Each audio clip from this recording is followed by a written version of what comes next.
Good morning everyone. I am Dr. Mamata N, Assistant Professor, Department of Economics, Government First State College, Tiptree. Today let us discuss about measures to control business cycle. ಆರ್ಥಿಕ ಆವರ್ತಗಳನ್ನು ನಿಯಂತ್ರಿಸುವಂತಹ ಕ್ರಮಗಳು ಅಥವಾ ವಿಧಾನಗಳು ಯಾವುದು ಅನ್ನೋದನ್ನು ನಾವು ನೋಡೋಣ. Measures to control business cycle. Business cycles are the inevitable evils of uncontrolled capitalistic economy. ಬಂಡವಾಳಶಾಹಿ ಆರ್ಥಿಕ ವ್ಯವಸ್ಥೆಯಲ್ಲಿ ನಿಯಂತ್ರಣಕ್ಕೆ ಬರದೇ ಇರುವಂತಹ ಒಂದು ದೆವ್ವ ಅನ್ನುವಂಥದ್ದನ್ನು ಹೇಳ್ತಾ ಇರೋರು. ಅಂದರೆ ಬಿಸ್ನೆಸ್ ಸೈಕಲ್ ಅನ್ನುವಂಥದ್ದು ಒಂದು ಪಿಶಾಚಿ ಇದ್ದಂತೆ, ಇದು ನಾವು ಕಂಟ್ರೋಲ್ ಮಾಡಲಿಕ್ಕೆ ಅಂತ ನಿಯಂತ್ರಣಕ್ಕೆ ಸಿಗದೇ ಇರುವಂತಹ ಒಂದು ವ್ಯಾಪಾರದ ಸ್ಥಿತಿಗಳು ಅಂದರೆ ಬಿಸ್ನೆಸ್ ಸೈಕಲ್, ವ್ಯಾಪಾರ ಚಕ್ರ ಅನ್ನುವಂಥದ್ದು. Though on the one side the economics expansion is profitable to producers.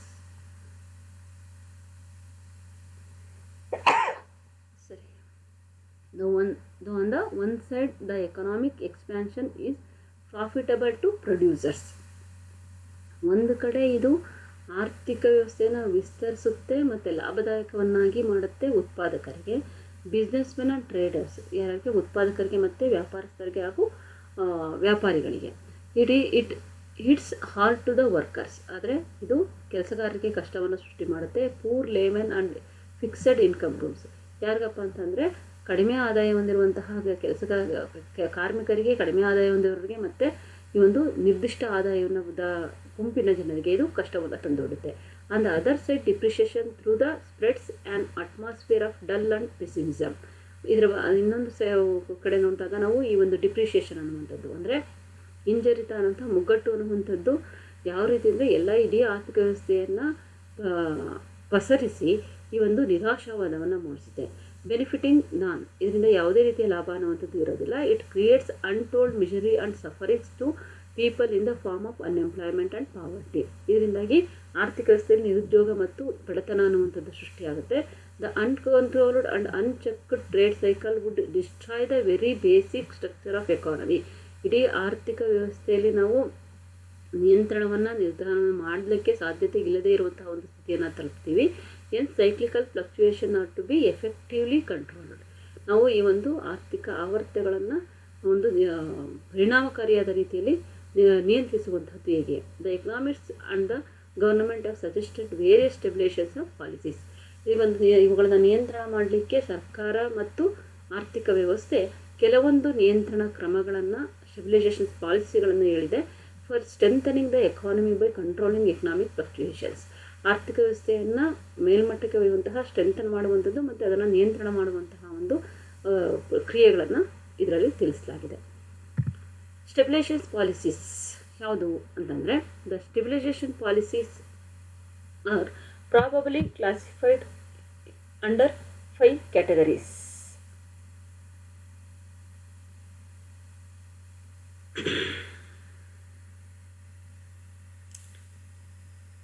Stabilization.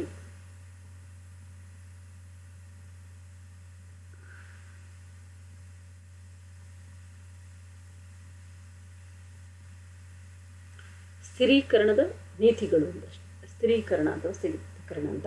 The stabilisation policies R broadly classified and 5 categories.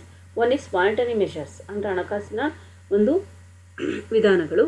Fiscal measures, ಕೋಶೀಯ ಕ್ರಮಗಳು, ಹಣಕಾಸಿನ ಕ್ರಮಗಳು, ಕೋಶೀಯ ಕ್ರಮಗಳು. ಡೈರೆಕ್ಟ್ ಆರ್ ಫಿಸಿಕಲ್ ಕಂಟ್ರೋಲ್ಸ್, ನೇರ ಅಥವಾ ಭೌತಿಕವಾದಂತಹ ಅಂಶಗಳು ಅಥವಾ ನಿಯಂತ್ರಣಗಳು, ಭೌತಿಕ ನಿಯಂತ್ರಣಗಳು. ಆಟೋಮೆಟಿಕ್ ಸ್ಟೆಬಿಲೈಸೇಷನ್ಸ್ ಅಂದರೆ ಆಟೋಮೆಟಿಕ್ಕಾಗಿ ಸ್ಥಿರೀಕರಣ ಅನ್ನುವಂಥದ್ದು. ಹಾಗೆ ಇಂಟರ್ನ್ಯಾಷನಲ್ ಕೋಆಪರೇಷನ್ಸ್, ಅಂತಾರಾಷ್ಟ್ರೀಯವಾಗಿರುವಂತಹ ಒಂದು ಸಹಕಾರ ಅನ್ನುವಂಥದ್ದು. First one, monetary measures. Monetary policy as a method to control business fluctuations is operated by the central bank of a country. ಈ ಒಂದು ಹಣಕಾಸಿನ ನೀತಿಗಳು ಅಥವಾ ಕ್ರಮಗಳು, method to control business fluctuations, ಈ ಒಂದು ವ್ಯಾಪಾರದ ಒಂದು ಸ್ಥಿರೀಕರಣ ಅಂದರೆ ವ್ಯಾಪಾರ ಚಕ್ರಗಳನ್ನು ನಿಯಂತ್ರಿಸಲಿಕ್ಕೆ ಇರುವಂತಹ ಪ್ರಮುಖ ಮಾರ್ಗಗಳಲ್ಲಿ ಒಂದಾಗಿರುತ್ತೆ.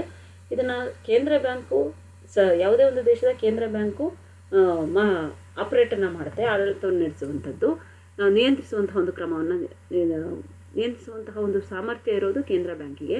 Expansion and contraction in total money supply is the root cause for operation of a trade cycle.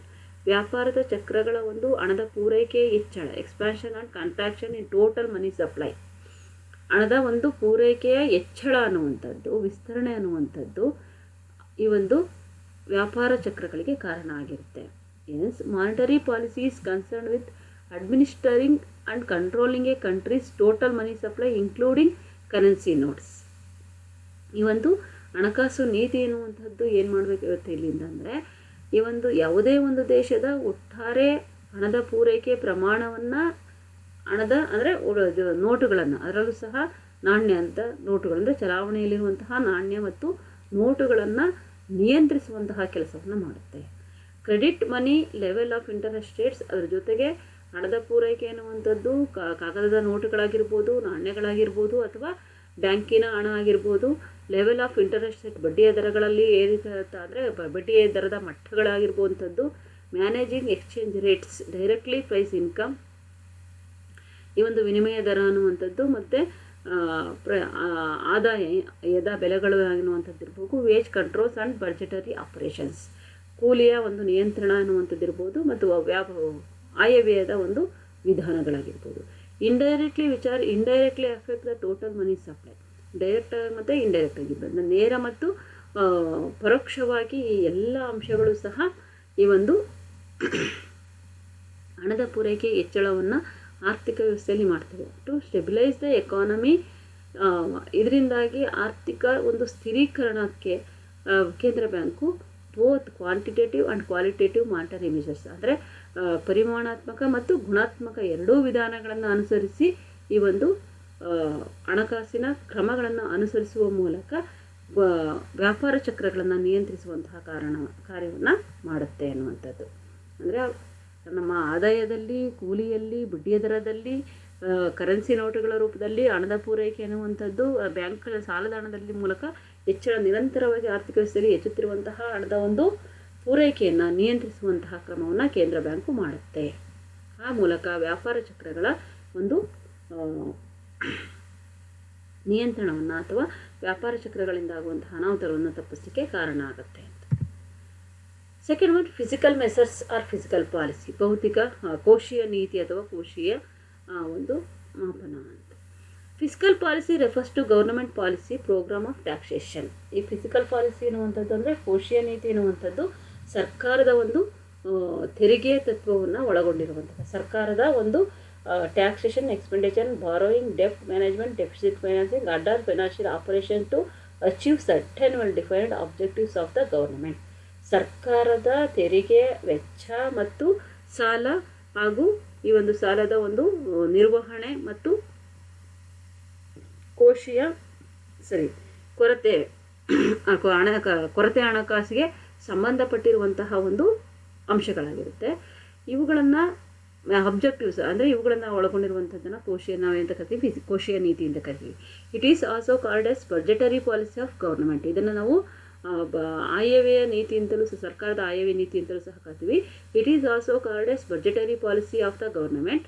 Professor Arthur Smith defines, professor Arthur Smith ಹೇಳ್ತಿರ್ತಾರೆ, defines fiscal policy is a policy under which the government uses in expenditure and revenue programmes to produce desirable effects and avoid undesirable effects on national income production and employment.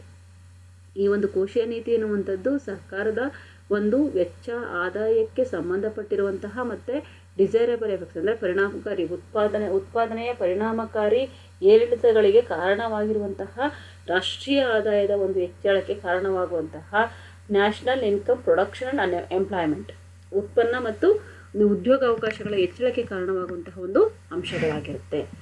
ಸರ್ಕಾರಕ್ಕೆ ಅಂದರೆ ಸರ್ಕಾರದ ಒಂದು ಕ್ರಮಗಳನ್ನು ಇಲ್ಲಿ ನಾವು physical ಕೋಶೀಯ ನೀತಿ ಅಂತ ಕರಿತೀವಿ. Fiscal measures are highly effective for controlling excessive government expenditure. ಈ ಒಂದು ಸರ್ಕಾರದ ಒಂದು ಫಿಸ್ಕಲ್ ಮೆಷರ್ಸ್ ಅಂದರೆ ಕೋಶೀಯ ನೀತಿ ಎನ್ನುವಂಥದ್ದು ಇಲ್ಲಿ ಬಹಳ ಪ್ರಮುಖವಾದಂತಹ ಒಂದು ನಿಯಂತ್ರಣ ವಿಧಾನ. ಯಾವುದನ್ನು ಕಂಟ್ರೋಲ್ ಮಾಡಲಿಕ್ಕೆ ಅಂತಂದರೆ government expenditure, personal consumptions, excessive government ಅಂದರೆ ಸರ್ಕಾರದ ಅಧಿಕ ವೆಚ್ಚ ಮತ್ತು ಪರ್ಸನಲ್ ಕನ್ಸಂಪ್ಷನ್ಸ್ ವೈಯಕ್ತಿಕ ಅನುಭೋಗ, expenditure and private and public investment during boom. ಈ ಒಂದು ಕನ್ಸಪ್ಷನ್ ಅಂದರೆ ವೈಯಕ್ತಿಕ ಅನುಭೋಗ ಮತ್ತು ವೆಚ್ಚ ಮತ್ತು ಖಾಸಗಿ ಹಾಗೂ ಸರ್ಕಾರಿ ಹೂಡಿಕೆಗಳು ಇವೆಲ್ಲವೂ ಸಹ ನಿರಂತರವಾಗಿ ಆರ್ಥಿಕ ವ್ಯವಸ್ಥೆಯಲ್ಲಿ ಹೆಚ್ಚಾದರೆ ಅಂದರೆ ಆರ್ಥಿಕ ಚಟುವಟಿಕೆಗಳು ಉನ್ನತ ಸ್ಥಾನವನ್ನು ಅಂದರೆ ಶೃಂಗವನ್ನು ತಲುಪ್ತವೆ.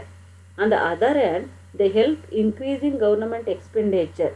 ಇನ್ನೊಂದು ಕಡೆ ಸರ್ಕಾರದ ಒಂದು ವೆಚ್ಚಗಳು ಹೆಚ್ಚಾದದ್ದೇ ಆದರೆ ಮತ್ತು ಅನುಭೋಗದ personal consumption expenditure and private public investment during depreciation, ಇದು ಒಂದು ಕಡೆ ಶೃಂಗಕ್ಕೆ ಕಾರಣ ಆದರೆ ಇನ್ನೊಂದು ಕಡೆ ಡಿಪ್ರಿಷಿಯೇಷನ್ಗೆ ಅಂದರೆ ಮುಗ್ಗಟ್ಟಿಗೆ ಕಾರಣ ಆಗುವಂಥದ್ದನ್ನು ನೋಡ್ತೀವಿ. ಅಂದರೆ ಸರ್ಕಾರ ಅನುಸರಿಸುವಂತಹ ಈ ಒಂದು ಕೋಶೀಯ ನೀತಿ ಅಂದರೆ ತೆರಿಗೆ, ಆದಾಯ, ವೆಚ್ಚಕ್ಕೆ ಸಂಬಂಧಪಟ್ಟಂತೆ, ಹಾಗೆ ಕೊರತೆ ಹಣಕಾಸಿಗೆ ಸಂಬಂಧಪಟ್ಟಂತೆ ಮತ್ತು ಏನು ಕೊರತೆ ಆಯವ್ಯಯನ್ನು ಮಂಡಿಸಲಿಕ್ಕೆ ಸಂಬಂಧಪಟ್ಟಂತೆ ಅನುಸರಿಸುವಂತಹ ನೀತಿಗಳಿದೆಯೋ ಇವು ಸರಿಯಾದಂತಹ ಒಂದು ನಿಯಂತ್ರಣವನ್ನು ಸರ್ಕಾರ ಮಾಡಿದ್ದೇ ಆದರೆ ನಾವು ಆರ್ಥಿಕ ವ್ಯವಸ್ಥೆಯಲ್ಲಿ ಈ ಒಂದು ಶೃಂಗವನ್ನು ಅಥವಾ ಏನು ಮುಗ್ಗಟ್ಟನ್ನು ನಿಯಂತ್ರಿಸಲಿಕ್ಕೆ ಸಾಧ್ಯತೆ ಇದೆ ಅನ್ನುವಂಥದ್ದು. Third one, direct controls, physical controls. Direct or physical controls, ನೇರ ಅಥವಾ ಭೌತಿಕವಾದಂತಹ ಒಂದು ಕ್ರಮಗಳು. Direct transfer or physical controls are used by the government to ensure proper allocation of resources for the purpose of price stability. ಬೆಲೆಗಳಲ್ಲಿ ಸ್ಥಿರತೆಯನ್ನು ತರಲಿಕ್ಕೆ ಕಾರಣವಾದಂತಹದ್ದು ಯಾವುದಪ್ಪ ಅಂತಂದರೆ ಸರ್ಕಾರದ ಒಂದು ನಡೆ. ಸರ್ಕಾರ government to ensure proper allocation resources ಅಂದರೆ ಸಂಪನ್ಮೂಲಗಳ ಒಂದು ಸರಿಯಾದಂತಹ ಒಂದು ಅಲೋಕೇಶನ್ ಮಾಡುವಂಥದ್ದು ಅಂದರೆ ಪೂರೈಕೆ ಮಾಡುವಂತಹ ಒಂದು ಪ್ರಕ್ರಿಯೆ ಸರಕುಗಳ ಬೆಲೆಗಳಲ್ಲಿ ಸ್ಥಿಮಿತತೆಯನ್ನು ತರಲಿಕ್ಕೆ ಸಾಧ್ಯ ಆಗುತ್ತೆ. The direct control methods are in the form of control on prices, wages, income, dividends, savings, investment, exchanges controls, exports, imports, monopoly controls etcetera. ಸರ್ಕಾರದ ಈ ಒಂದು ಬೆಲೆಗಳ ಸ್ಥಿರೀಕರಣ ಕಾರ್ಯ ಯಾವುದರಲ್ಲಿ ಆಗಬೇಕಪ್ಪ ಅಂತಂದರೆ ಡೈರೆಕ್ಟ್ ಕಂಟ್ರೋಲ್ಸ್ ಮೆಥಡ್ಸ್ ಅಂದರೆ ನೇರ ವಿಧಾನಗಳ ಮೂಲಕ. ಇಲ್ಲಿ ನಾವು ಪ್ರಮುಖವಾಗಿ ಯಾವ್ಯಾವುದನ್ನು ಕಂಟ್ರೋಲ್ ಮಾಡಬೇಕಾಗಿದೆ ಅಂದರೆ ಬೆಲೆಗಳು, ಕೂಲಿ, ಆದಾಯ, ಡಿವಿಡೆಂಡ್ಗಳು, ಉಳಿತಾಯಗಳು ಮತ್ತು ಹೂಡಿಕೆಗಳು ಮತ್ತು ವಿನಿಮಯ ದರಗಳು, ಎಕ್ಸ್ಚೇಂಜ್ ಕಂಟ್ರೋಲ್, ವಿನಿಮಯ ದರಗಳು ಮತ್ತು ರಫ್ತು, ಆಮದು, ಹಾಗೆ ಏಕಸ್ವಾಮ್ಯ, ಈ ಎಲ್ಲವುಗಳನ್ನು ನಿಯಂತ್ರಿಸುವಂತಹ ಒಂದು ಕಾರ್ಯ ಆಗಬೇಕು. ಡಿಪೆಂಡಿಂಗ್ ಅಪಾನ್ ಸಿಚುವೇಶನ್ ಅಂದರೆ ಸಂದರ್ಭಕ್ಕೆ ತಕ್ಕಂತೆ.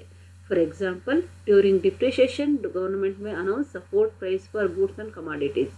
ಯಾವಾಗ ಆರ್ಥಿಕ ವ್ಯವಸ್ಥೆಯಲ್ಲಿ ಡಿಪ್ರಿಷಿಯೇಷನ್ ಅಂದರೆ ಮುಗ್ಗಟ್ಟು ಇರುತ್ತೋ ಆಗ ಸರ್ಕಾರ ಏನಂತ ಅನೌನ್ಸ್ ಮಾಡಬೇಕಪ್ಪ ಅಂದರೆ prices or goods and commodities ಅಂದರೆ ಬೆಲೆಗಳ ಹೆಚ್ಚಳಕ್ಕೆ, ಸರಕುಗಳ ಬೆಲೆಗಳು ಹೆಚ್ಚಾಗಲಿಕ್ಕೆ, ಸಮುದಾಯಗಳು ಅಂದರೆ ಸರಕು ಸೇವೆಗಳ ಬೆಲೆಗಳು ಹೆಚ್ಚಾಗಲಿಕ್ಕೆ ಬೆಲೆಗಳ ಪ್ರೋತ್ಸಾಹವನ್ನು ಕೊಡಬೇಕು.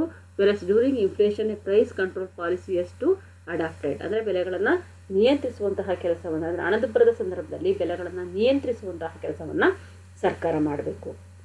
During the depression wages should be raised to increase the prosperity to consume and reduce unemployment problem. ಹಾಗೆ ಮುಗ್ಗಟ್ಟಿದ್ದಾಗ ಕೂಲಿಯ ದರಗಳನ್ನು ಸಹ ಹೆಚ್ಚಿಸುವ ಮೂಲಕ ಅನುಭೋಗಿಯ ಒಂದು ಅನುಭೋಗವನ್ನು ಅಂದರೆ increase the prosperity to consume, ಕೂಲಿಯ ದರವನ್ನು ಹೆಚ್ಚಿಸುವ ಮೂಲಕ ಅನುಭೋಗದ ಪ್ರಮಾಣವನ್ನು ಹೆಚ್ಚಿಸಲಿಕ್ಕೆ ಸಹಾಯವನ್ನು ಮಾಡುವಂಥದ್ದು. ಹಾಗೆ ನಿರುದ್ಯೋಗವನ್ನು ನಿವಾರಿಸುವಂತಹ ಕೆಲಸವನ್ನು ಮಾಡುವಂಥದ್ದು. But during the boom period ಅಂದರೆ ಅದೇ ಉತ್ಕರ್ಷ ಇದ್ದಾಗ ಅಥವಾ ಹಣದುಬ್ಬರ ಇದ್ದಂತಹ ಸಂದರ್ಭದಲ್ಲಿ ಕೆಪ್ಟ್ ಕಾನ್ಸ್ಟೆಂಟ್ ಅಂದರೆ ಸ್ಥಿರವಾಗಿರುವಂಥದ್ದು ಅಂದರೆ ಬೆಲೆಗಳ ಹೆಚ್ಚಳದಾಗಲೇ ಇರಲಿ ಯಾವುದೇ ರೀತಿಯಲ್ಲೂ ಸಹ ಸರ್ಕಾರ ಅಲ್ಲಿ ಮಧ್ಯಪ್ರವೇಶವನ್ನು ಮಾಡಿದಾಗೆ ಸ್ಥಿರವಾಗಿರಬೇಕು. Ways flexibility can be used as a instrument of stabilisation. ಬೆಲೆಗಳಲ್ಲಿ ಕೂಲಿಯಲ್ಲಿ ಏರಿಳಿತಗಳಂಥದ್ದು ಅಂದರೆ ಕೂಲಿಯ ಒಂದು ಫ್ಲೆಕ್ಸಿಬಿಲಿಟಿ ಅಂದರೆ ನಮ್ಯತೆ ಗುಣದಿಂದಾಗಿ ಇದನ್ನು ಕೂಲಿಯನ್ನು ಇಳಿಸುವ ಮೂಲಕ ಆರ್ಥಿಕ ವ್ಯವಸ್ಥೆಯಲ್ಲಿ ಉಂಟಾಗುವಂತಹ ಈ ಒಂದು ಹಣದುಬ್ಬರದ ಪ್ರಮಾಣವನ್ನು ಸರಿಪಡಿಸಬೇಕು ಅನ್ನುವಂಥದ್ದು ಮತ್ತೊಂದು ಕ್ರಮ. Third one, during depreciation unemployment insurance scheme. ಅದೇ ರೀತಿಯಲ್ಲಿ ನಾವು ಮುಗ್ಗಟ್ಟಿದ್ದಂತಹ ಸಂದರ್ಭದಲ್ಲಿ unemployment insurance schemes have to be adapted by the government and vice versa during prosperity. ನಿರುದ್ಯೋಗ ಭತ್ಯೆಗಳನ್ನು ಸರ್ಕಾರ ನೀಡಬೇಕು ಯಾವಾಗ ಮುಗ್ಗಟ್ಟಿದ್ದಾಗ.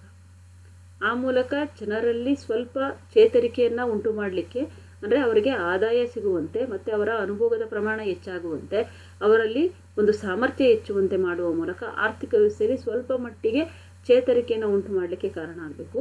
ಅದೇ ಹಣದುಬ್ಬರ ಇದ್ದಾಗ, ಡ್ಯೂರಿಂಗ್ ದ ಪ್ರಾಸ್ಪರಿಟಿ ಇದ್ದಾಗ ಅಂದರೆ ಉತ್ಕರ್ಷಗಳಿದ್ದಾಗ ಅಥವಾ ಹಣದುಬ್ಬರದ ಸ್ಥಿತಿ ಇದ್ದಾಗ ಯಾವುದೇ ರೀತಿಯ ವೇತನ ಭತ್ಯೆಗಳನ್ನು ಸರ್ಕಾರ ಅಥವಾ ನಿರುದ್ಯೋಗ ಭತ್ಯೆಗಳನ್ನು ನೀಡಬಾರದು ಅನ್ನುವಂಥದ್ದು. ಹಾಗೆ proper management of savings, investment, production, distribution, income and employment is needed by the government depending upon the nature of economic fluctuation. ಆರ್ಥಿಕ ಏರಿಳಿತಗಳಿಗೆ ಅನುಗುಣವಾಗಿ ಸರ್ಕಾರ ಅಥವಾ ಆರ್ಥಿಕ ಸ್ವರೂಪಗಳಿಗೆ ಅನುಗುಣವಾಗಿ ಆರ್ಥಿಕ ಸ್ವರೂಪದ ಅಂದರೆ ಆರ್ಥಿಕ ಚಟುವಟಿಕೆಗಳ ಏರಿಳಿತದ ಸ್ವರೂಪಗಳಿಗೆ ಅನುಗುಣವಾಗಿ ಸರ್ಕಾರ ಉಳಿತಾಯ, ಹೂಡಿಕೆ, ಉತ್ಪಾದನೆ, ಹಂಚಿಕೆ, ಆದಾಯ, ಉದ್ಯೋಗವನ್ನು ಏರಿಕೆ ಅಥವಾ ಇಳಿಮುಖ ಮಾಡೋದು. ಅಂದರೆ ಆರ್ಥಿಕ ಮುಗ್ಗಟ್ಟಿದ್ದಾಗ ಆದಾಯ, ಉತ್ಪನ್ನ, ಉದ್ಯೋಗ, ಹೂಡಿಕೆ, ಉಳಿತಾಯ ಎಲ್ಲವನ್ನೂ ಸಹ ಹೆಚ್ಚು ಮಾಡುವಂಥದ್ದು, ಅದಕ್ಕೆ ಹೆಚ್ಚು ಹೆಚ್ಚು ವೆಚ್ಚವನ್ನು ಮಾಡುವಂತಹ ಒಂದು ಪ್ರಕ್ರಿಯೆ ಮೂಲಕ ಅದು ಆರ್ಥಿಕ ವ್ಯವಸ್ಥೆಯಲ್ಲಿ ಹಣದ ಪೂರೈಕೆಯನ್ನು ಹೆಚ್ಚಿಸುವ ಮೂಲಕ ಇವುಗಳನ್ನೆಲ್ಲವನ್ನೂ ಚೇತರಿಕೆಯನ್ನು ಕಾಣುವಂತೆ ಮಾಡಬೇಕು. ಅದೇ ಮುಗ್ಗಟ್ಟಿನ ಹಣದುಬ್ಬರದ ಸಂದರ್ಭದಲ್ಲಿ ಆರ್ಥಿಕತೆಯಲ್ಲಿರುವಂತಹ ಉಳಿತಾಯದ ಒಂದು ಪ್ರಮಾಣವನ್ನು ಹೆಚ್ಚಿಸುವಂತಹದ್ದು, ಹಾಗೆ ಹೂಡಿಕೆಯನ್ನು ಹಿಂತೆಗೆದುಕೊಳ್ಳಲಿಕ್ಕೆ ಅಥವಾ ಉತ್ಪಾದನೆಯನ್ನು ಕಡಿಮೆ ಮಾಡಲಿಕ್ಕೆ, ಡಿಸ್ಟ್ರಿಬ್ಯೂಷನ್ ಆದಾಯ ಹಂಚಿಕೆಯಲ್ಲಿ ಅಸಮಾನತೆಯನ್ನು ಉಂಟು ಮಾಡಲಿಕ್ಕೆ ಪ್ರಯತ್ನಗಳನ್ನು ಅಥವಾ ನಿರುದ್ಯೋಗವನ್ನು ಸೃಷ್ಟಿ ಮಾಡುವಂತಹ ಒಂದು ಕೆಲಸವನ್ನು ಮಾಡುವ ಮೂಲಕ ಆರ್ಥಿಕತೆಯಲ್ಲಿ ಹಣದುಬ್ಬರದ ಪ್ರಮಾಣವನ್ನು ಕಡಿಮೆ ಮಾಡುವಂತಹ ಒಂದು ಸ್ಥಿತಿಯನ್ನು ಮಾಡುವಂತಹದ್ದು. Next, built-in stabilizer or automatic stabilizer. A built-in stabilizer is a economic shock observer that helps to smoothen the cyclical business fluctuations on its own accord without requiring any sort of deliberate actions on the part of government. ಈ ಒಂದು stabiliser ಅಂದರೆ ಸ್ಥಗಿತತೆ ಅನ್ನುವಂಥದ್ದು ಆರ್ಥಿಕ ವ್ಯವಸ್ಥೆಯಲ್ಲಿ ಶಾಕನ್ನು ಅಂದರೆ ಉಂಟು ಮಾಡುತ್ತೆ. ಏಕೆಂದರೆ ಸ್ಮೂತ್ ಅಂದ ಸೈಕ್ಲಿಕಲ್ ಬಿಸ್ನೆಸ್ ಫ್ಲಕ್ಚುಯೇಷನ್ ಅಂತ ಆರ್ಥಿಕ ಚಟುವಟಿಕೆಗಳು ಅಥವಾ ಏನು ವ್ಯಾಪಾರ ಚಕ್ರಗಳು ಯಾವುದೇ ಒಂದು ತೊಂದರೆಗಳಿಂದ ನಿರಂತರಕ್ಕೆ ಹೋಗ್ತಾ ಇದ್ದಾಗ without recurring any short of deliberate action on the part of the government, ಸರ್ಕಾರದ ಯಾವುದೇ ಸಮಸ್ಯೆ ಅಂದರೆ ಹಸ್ತಕ್ಷೇಪ ಇಲ್ಲದೆ ನಿರಾತಂಕವಾಗಿ ನಡ್ಕೊಂಡು ಹೋಗ್ತಾ ಇರುತ್ತೆ. ಫಾರ್ ಎಕ್ಸಾಂಪಲ್, ಅನ್ಎಂಪ್ಲಾಯ್ಮೆಂಟ್ ರಿಲೀಫ್, ನಿರುದ್ಯೋಗದ ನಿಯಂತ್ರಣ ಅನ್ನುವಂಥದ್ದು, ನಿರುದ್ಯೋಗದ ಒಂದು ಯಾವುದೇ ನಿರುದ್ಯೋಗ ಒಂದು ಅನ್ನುವಂಥದ್ದು ಇಲ್ಲದೇ ಇರುವಂತಹ ಸಂದರ್ಭದಲ್ಲಿ ಪ್ರೋಗ್ರೆಸಿವ್ ಟ್ಯಾಕ್ಸೇಷನ್ ಲೈಕ್ ಅಂದರೆ ತೆರಿಗೆಯಲ್ಲೂ ಸಹ ಪ್ರೋಗ್ರೆಸ್ ಆಗಿರೋ ಅಂದರೆ ಏರಿಕೆ ಇರುವಂತಹ ಒಂದು ಸಂದರ್ಭದಲ್ಲಿ due to progressive income tax higher income people pay more taxes. ಅಧಿಕ ಆದಾಯವನ್ನು ಪಡೆಯುವಂತಹ ಜನರು ಹೆಚ್ಚಿನ ದರದ ತೆರಿಗೆಯನ್ನು ಕಟ್ತಾರೆ. Government their expenditure would be check during upswing. During the down swinging tax percentage low people would pay less taxes. ಹೆಚ್ಚು ಆದಾಯವಂತ ಜನರು ಹೆಚ್ಚು ತೆರಿಗೆಯನ್ನು ಕಟ್ತಾರೆ, ಕಡಿಮೆ ಆದಾಯವಂತ ಜನರು ಕಡಿಮೆ ತೆರಿಗೆಗಳನ್ನು ಕಟ್ತಾರೆ. To government leaving more funds available to people to spend. ಹಾಗೆ ಸರ್ಕಾರ ಹೆಚ್ಚು ಆದಾಯವನ್ನು ಅಥವಾ ನಿಧಿಯನ್ನು ಜನರಿಗೆ ಖರ್ಚು ಮಾಡಲಿರುವಂತಹ ಆದಾಯವನ್ನು ಸೃಷ್ಟಿ ಮಾಡಿ ಕೊಡಬೇಕಾಗುತ್ತೆ ಅನ್ನುವಂಥದ್ದು. ಆ ಮೂಲಕ ಬೆಲೆಗಳಲ್ಲಿ ಸ್ಥಿರತೆಯನ್ನು ಕಾಯ್ದುಕೊಳ್ಳುವ ಮೂಲಕ ಆರ್ಥಿಕ ವ್ಯವಸ್ಥೆಯಲ್ಲಿ ವ್ಯಾಪಾರ ಚಕ್ರಗಳು ಸ್ಥಿರವಾಗಿರುವಂತೆ ನೋಡಿಕೊಳ್ಳುವಂತಹದ್ದು. Last one, international measures. The World Economic History of Great Depression 1930s and the Economic Recession of 2018 reveals the fact that by nature business cycles are international in character. ಇಡೀ ಒಂದು ಆರ್ಥಿಕ ಪ್ರಪಂಚದ ಆರ್ಥಿಕ ಒಂದು ಇತಿಹಾಸದಲ್ಲಿ ನಾವು ನೋಡಿದಾಗ ಗ್ರೇಟ್ ಡಿಪ್ರೆಷನ್ 1930ರಲ್ಲಿ ನಡೆದಂತಹ ಜಗತ್ತಿನ ಮಹಾ ಆರ್ಥಿಕ ಮುಗ್ಗಟ್ಟು ಮತ್ತು ರಿಸೆಷನ್ ಆರ್ಥಿಕ ಹಿಂಜರಿತ ಅನ್ನುವಂಥದ್ದು 2000ರಲ್ಲಿ ಹಿಂಜರಿತ ಅನ್ನುವಂಥದ್ದು 2008ರಲ್ಲಿ ಉಂಟಾಗುತ್ತೆ. ಇವೆರಡೂ ಸಹ ಸೈಕ್ಲಿಕಲ್ ಆಗಿರುವಂತಂದರೆ ಸಾಮಾನ್ಯವಾಗಿ ಅಂತಾರಾಷ್ಟ್ರೀಯ ಮಟ್ಟದಲ್ಲಿ ಕಂಡಂತಹ ಒಂದು ಪ್ರಮುಖವಾದಂತಹ ಒಂದು ಮುಗ್ಗಟ್ಟು ಮತ್ತು ಹಿಂಜರಿತಗಳಾಗಿರುತ್ತೆ. ಇಲ್ಲಿ economic stability can be allowed through international cooperation. ಇವುಗಳನ್ನು ನಾವು ಅಂದರೆ ಈ ಒಂದು ಸ್ಥಿರತೆಯನ್ನು ನಾವು ಕಾಪಾಡಲಿಕ್ಕೆ ಅಂತಾರಾಷ್ಟ್ರೀಯ ಸಹಕಾರ ಅನ್ನುವಂಥದ್ದು ಬಹಳ ಮುಖ್ಯವಾಗಿ ಬೇಕಾಗುತ್ತೆ. According to an eminent economist Kurihara, ಈ ಒಂದು ಆರ್ಥಿಕ ವ್ಯವಸ್ಥೆ ಹೇಳಿದ್ರೆ according to eminent economist Kurihara, attainment of full employment needs to cooperation of others nations in monetary, physical and political policies.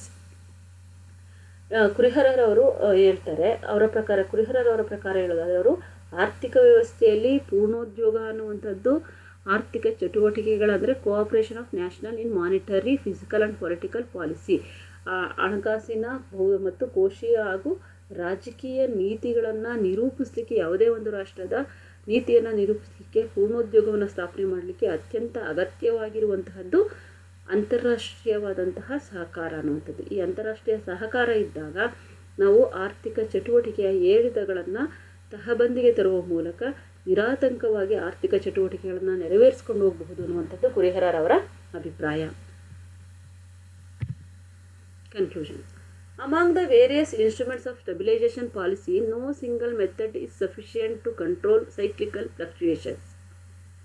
ನಾವು ಈ ಒಂದು ಹಲವಾರು ಅಂಶಗಳನ್ನು ನಾವು ನೋಡಿದಾಗ ಸ್ಟೆಬಿಲೈಸೇಷನ್ ಪಾಲಿಸಿಯಲ್ಲಿ ಅಂದರೆ ಸ್ಥಿರೀಕರಣ ನೀತಿಗಳಲ್ಲಿ ನಾವು ನೋಡಿದಾಗ no single method is sufficient to control cyclical fluctuation. ಈ ಒಂದು ಆರ್ಥಿಕ ಚಟುವಟಿಕೆಗಳ ಒಂದು ಏರಿಳಿತಗಳನ್ನು ನಿಯಂತ್ರಿಸಲಿಕ್ಕೆ ಯಾವುದೇ ಒಂದು ವಿಧಾನವನ್ನು ಅನುಸರಿಸೋದ್ರಿಂದ ಸಾಧ್ಯತೆ ಇಲ್ಲ. Therefore all method should be used simultaneously. ಈ ಎಲ್ಲ ಅಂಶಗಳನ್ನು, ಈ 5 ಅಂಶಗಳನ್ನು ಸಮಯಕ್ಕೆ ಸಂದರ್ಭಕ್ಕೆ ತಕ್ಕಂತೆ ನಾವು ಎಲ್ಲವನ್ನೂ ಸಹ ಅನುಸರಿಸಬೇಕಾಗತ್ತೆ. This is because monetary policy is easy to apply but less effective. ಹಾಗಾಗಿ ಮಾನಿಟರಿ ಪಾಲಿಸಿಯನ್ನು ನಾವು ಅದರಿಂದ ನಾವೇನು ಮಾಡ್ಬೋದು, ಈಸಿಯಾಗಿ ಅಪ್ಲೈ ಮಾಡ್ಕೊಳ್ಬೋದು. ಆದರೆ ಅದರ ಪರಿಣಾಮ ಅನ್ನುವಂಥದ್ದು ಅಷ್ಟು ಎಫೆಕ್ಟಿವ್ ಆಗಿ ಆಗಿರೋದಿಲ್ಲ. ಅಂದರೆ ಅದರ ಪರಿಣಾಮ ಅಷ್ಟೊಂದು ಪ್ರಮುಖವಾಗಿ ಅಂದರೆ ಈಸಿಯಾಗಿ ಈ ಒಂದು ಹಣಕಾಸಿನ ಕ್ರಮದ ಮೂಲಕ ನಾವು ಆರ್ಥಿಕ ಚಟುವಟಿಕೆಗಳನ್ನು ಅಥವಾ ವ್ಯಾಪಾರ ಚಕ್ರವನ್ನು ನಿಯಂತ್ರಿಸಲಿಕ್ಕೆ ಸಾಧ್ಯತೆ ಇಲ್ಲ. While fiscal measures or direct controls are difficult to operate but are more effective. ಆದರೆ ನಾವು ಕೋಶೀಯ ನೀತಿಯನ್ನು ಅನುಸರಿಸುವ ಮೂಲಕ ನಾವು ನೇರವಾಗಿ ಅಥವಾ ಪರೋಕ್ಷವಾಗಿ ನಾವೇನು ಮಾಡ್ಬೋದು ಅಂದರೆ ಈ ಒಂದು ಪರಿಪೂರ್ಣವಾದಂತಹ ಅಥವಾ ಪರಿಣಾಮಕಾರಿಯಾದಂತಹ ಒಂದು ವ್ಯಾಪಾರಿ ಚಕ್ರಗಳ ನಿಯಂತ್ರಣಕ್ಕೆ ಪ್ರಯತ್ನವನ್ನು ಪಡಬಹುದು. Since cyclical fluctuations are inherent characteristic of capitalistic system, fluctuations are inherent characteristic of capitalistic system. ಬಂಡವಾಳಶಾಹಿ ಆರ್ಥಿಕ ವ್ಯವಸ್ಥೆಯಲ್ಲಿ ಪ್ರಮುಖವಾದಂತಹ ಒಂದು ಲಕ್ಷಣ ವ್ಯಾಪಾರ ಚಕ್ರಗಳು. They cannot be eliminated completely. ಇದನ್ನು ಸಂಪೂರ್ಣವಾಗಿ ಯಾವುದೇ ಒಂದು ಆರ್ಥಿಕ ವ್ಯವಸ್ಥೆಯಲ್ಲಿ ನಾವು ಬದಲಾಯಿಸಲಿಕ್ಕೆ ಸಾಧ್ಯತೆ ಅಂದರೆ ಬದಲಾವಣೆಯನ್ನು ಮಾಡಲಿಕ್ಕೆ ಕೆನಾಟ್ ಬಿ ಎಲಿಮಿನೇಟೆಡ್ ಕಂಪ್ಲೀಟ್ಲಿ, ಅಂದರೆ ಸಂಪೂರ್ಣವಾಗಿ ಇದನ್ನು ಹೋಗಲಾಡಿಸಲಿಕ್ಕೆ ಸಾಧ್ಯತೆ ಇಲ್ಲ. Some fluctuations may be beneficial for economic growth. ಇದರಲ್ಲಿ ಯಾವುದಾದ್ರೂ ಕೆಲವೊಂದು ಲಕ್ಷಣಗಳು ಆರ್ಥಿಕ ವ್ಯವಸ್ಥೆಯಲ್ಲಿ ಇರಲೇಬೇಕು. ಇದು ಆರ್ಥಿಕ ಪ್ರಗತಿಗೆ ಪ್ರಮುಖವಾದಂತಹ ಒಂದು ಕಾರಣ ಆಗಿರುತ್ತೆ. ಅಂದರೆ ಯಾವುದಾದ್ರೂ ಒಂದು ಇರಲೇಬೇಕು. ಇಲ್ಲಿ ನಾವು ಸಂಪೂರ್ಣವಾಗಿ ಮುಗ್ಗಟ್ಟು, ಚೇತರಿಕೆ, ಹಿಂಜರಿತ ಇವೆಲ್ಲವನ್ನೂ ಹೋಗಲಾಡಿಸ್ಬಿಡ್ಲಿಕ್ಕೆ ಸಾಧ್ಯತೆ ಇಲ್ಲ. ಯಾವುದಾದ್ರೂ ಒಂದು ಸ್ಥಿತಿಯಲ್ಲಿ ಆರ್ಥಿಕ ಚಟುವಟಿಕೆಗಳು ಇದ್ದಾಗ ಮಾತ್ರ ಆರ್ಥಿಕ ಪ್ರಗತಿ ಅನ್ನುವಂಥದ್ದು ಆಗಲಿಕ್ಕೆ ಸಾಧ್ಯ. Therefore stabilisation policy should control undesirable fluctuation. ಹಾಗಾಗಿ ನಾವು ಈ ಒಂದು ಸ್ಥಿರೀಕರಣ ನೀತಿಯನ್ನು ನಾವು ಕಂಟ್ರೋಲ್ ಅನ್ಡಿಸೈರಬಲ್ ಫ್ಲಕ್ಚುಯೇಷನ್ ಅಂದರೆ ಈ ಒಂದು ನಿಯಂತ್ರಣಕ್ಕೆ ಸಿಗದೇ ಇರುವಂತಹ ವ್ಯಾಪಾರ ಚಕ್ರಗಳನ್ನು ನಿಯಂತ್ರಿಸಲಿಕ್ಕೆ ಬಳಸುವಂತಹ ಒಂದು ನೀತಿಗಳಾಗಿದೆ ಅಷ್ಟೇ. We conclude with J.M. Keynes, the right remedy for the business cycle is not to be found in abolishing booms and thus keeping us permanently in a semi-slum, but in abolishing slums and thus keeping us permanently in a quasi-boom. J.M. Keynes ರವರ ಪ್ರಕಾರ ನಾವು ಹೇಳೋದಾದರೆ, ಕೊನೆಯದಾಗಿ ಹೇಳೋದಾದರೆ, the right remedy for the business cycles ಹೇಳ್ತಾ ಇದ್ದಾರೆ. ನಾವು ಒಂದು ಸರಿಯಾದಂತಹ ಅಥವಾ ಸಮರ್ಪಕವಾದಂತಹ ರೆಮಿಡಿ ಅಂದರೆ ಮೆಷರ್ಸ್ ಅನ್ನುವಂಥದ್ದು ಅಥವಾ ನಿಯಂತ್ರಣ ಕ್ರಮಗಳು ಅನ್ನುವಂಥದ್ದು ಆ ವ್ಯಾಪಾರ ಚಕ್ರಗಳನ್ನು ನಿಯಂತ್ರಿಸುವಂತಹ ಒಂದು ವಿಧಾನ ಅನ್ನುವಂಥದ್ದು ಇಲ್ಲ. Found in abolishing, not to be found in abolishing booms and the keeping us permanently. ನಮ್ಮ ಒಂದು ಶೃಂಗವನ್ನು ಅಥವಾ ಹಣದುಬ್ಬರದ ಒಂದು ಸ್ಥಿತಿಯನ್ನು ಅಥವಾ ಏನು ಶೃಂಗವನ್ನು ನಾವು ತಲುಪ್ತೀವೋ ಅದು ಪರ್ಮನೆಂಟಾಗಿ ಹಾಗೇ ಇರಲಿಕ್ಕೆ ಸಾಧ್ಯತೆ ಇಲ್ಲ. ಅದಕ್ಕೆ ನಾವು ಸರಿಯಾದಂತಹ ಒಂದು ಯಾವುದೇ ಒಂದು ವಿಧಾನಗಳನ್ನು ಅನುಸರಿಸಲಿಕ್ಕೆ ಸಾಧ್ಯತೆ ಇಲ್ಲ. ಇನ್ನು ಸೆಮಿ ಸ್ಲಮ್ ಕೆಲವೊಂದು ಬದಲಾವಣೆ ಅಂದರೆ ಸ್ವಲ್ಪ ಪ್ರಮಾಣದ ಅಲ್ಲಿ ಏರಿಳಿತಗಳು ಇದ್ದೇ ಇರುತ್ತೆ. But in the abolishing slumps, ಆ ಒಂದು ಸ್ಲಮ್ಗಳನ್ನು ಅಬಾಲಿಷ್ ಮಾಡಿದ್ರೆ, ನಿರ್ಮೂಲನ ಮಾಡಿದ್ರೆ, and the keeping us permanently in a quasi boom ಅಂದರೆ ಸಂಪೂರ್ಣವಾದಂತಹ ಶೃಂಗ ಅಲ್ಲ, ಅರ್ಧ ಒಂದು ಸಮೃದ್ಧಿಯ ಒಂದು ಹಂತವನ್ನಿಗಿಂತ ಸ್ವಲ್ಪ ಹೆಚ್ಚಿನ ಒಂದು ಉನ್ನತೀಕರಣವನ್ನು ನಾವು ಕಾಣ್ಬೋದು. Thus implies the impossibility of realisation of economic stability. ಇದು ಅಸಾಧ್ಯ ಅನ್ನುವಂಥದ್ದನ್ನು ನಾವು ಆಲ್ರೆಡಿ ಆರ್ಥಿಕ ಸ್ಥಿರೀಕರಣದಲ್ಲಿ ನೋಡಿದ್ದೀವಿ. ಹಾಗಾಗಿ ಎಕನಾಮಿಕ್ ಸ್ಟೆಬಿಲಿಟಿಯಿಂದ ಕ್ಯಾಪಿಟಲಿಸ್ಟಿಕ್ ನೇಷನ್ಸ್, ಬಂಡವಾಳಶಾಹಿ ಆರ್ಥಿಕ ವ್ಯವಸ್ಥೆಯಲ್ಲಿ ಯಾವುದೂ ಸಹ ಶಾಶ್ವತ ಅಲ್ಲ, ಸ್ಥಿರವಾಗಿರಲಿಕ್ಕೆ ಸಾಧ್ಯತೆ ಇಲ್ಲ ಅನ್ನುವಂಥದ್ದು ಕೇನ್ಸ್ ರವರ ಅಭಿಪ್ರಾಯ. ಹೀಗೆ ಆರ್ಥಿಕ ವ್ಯವಸ್ಥೆಯಲ್ಲಿ ಉಂಟಾಗುವಂತಹ ವ್ಯಾಪಾರಿ ಚಕ್ರಗಳ ಏರಿಳಿತಗಳಿಗೆ ಪ್ರಮುಖ ಕಾರಣಗಳೇನು, ಈ ಒಂದು ಆರ್ಥಿಕ ವ್ಯವಸ್ಥೆಯಲ್ಲಿರುವಂತಹ ಈ ವ್ಯಾಪಾರ ಚಕ್ರಗಳ ಪರಿಣಾಮಗಳೇನು, ಹಾಗೆ ಈ ಆರ್ಥಿಕ ವ್ಯವಸ್ಥೆಯಲ್ಲಿರುವಂತಹ ಈ ವ್ಯಾಪಾರಿ ಚಕ್ರಗಳನ್ನು ನಿಯಂತ್ರಿಸುವ ವಿಧಾನಗಳು ಯಾವುದು ಅನ್ನೋದನ್ನು ನಾವು ಈ ಒಂದು 4ನೇ ಅಧ್ಯಾಯದಲ್ಲಿ ತಿಳ್ಕೊಂಡಿದ್ದೀವಿ. ಇದಿಷ್ಟು ವ್ಯಾಪಾರಿ ಚಕ್ರಗಳನ್ನು ನಿಯಂತ್ರಿಸುವಂತಹ ಒಂದು ವಿಧಾನಗಳಾಗಿರುತ್ತೆ. Thank you one and all.